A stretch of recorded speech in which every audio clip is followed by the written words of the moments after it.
బీసీలను కాంగ్రెస్ మోసం చేస్తోందని ఆరోపించారు BRS working president KTR. Congress BJP అనుకుంటే రాహుల్ మోడీ ఇద్దరూ కలిసి ఛాయ్ తాగినంత సమయంలో బీసీలకు 42% రిజర్వేషన్లు అమలు చేయొచ్చని అన్నారు కేటీఆర్. ధర్నాల పేరుతో డ్రామాలాడుతున్నారని, రాష్ట్ర ప్రభుత్వం చేతిలో ఉన్నవి ముందుగా అమలు చేయాలని కేటీఆర్ డిమాండ్ చేశారు. బీసీల విషయంలో రేవంత్ రెడ్డి ప్రభుత్వం, కాంగ్రెస్ పార్టీ మోసం చేస్తున్నదని మేము మొదటి నుంచి చెప్తున్నాం, కొత్తేమీ కాదు. 42% రిజర్వేషన్ అన్న మాట వారేదైతే చెప్పారో ఈరోజు రేవంత్ రెడ్డి గారు కొత్తగా చెప్తున్నారు, మేము రాహుల్ గాంధీ ప్రధానమంత్రి అయితేనే మేము ఇస్తాము అని.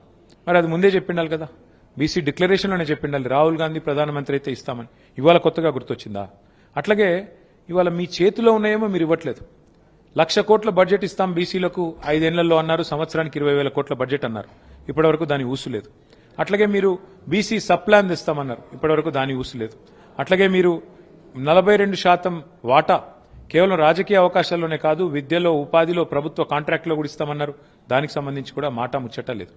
నేను ప్రభుత్వాన్ని, కాంగ్రెస్ ప్రభుత్వాన్ని కోరుతా ఉన్నా, మీ చేతుల్లో ఉన్నది మీరు ముందు ఇక్కడ అమలు చేయండి.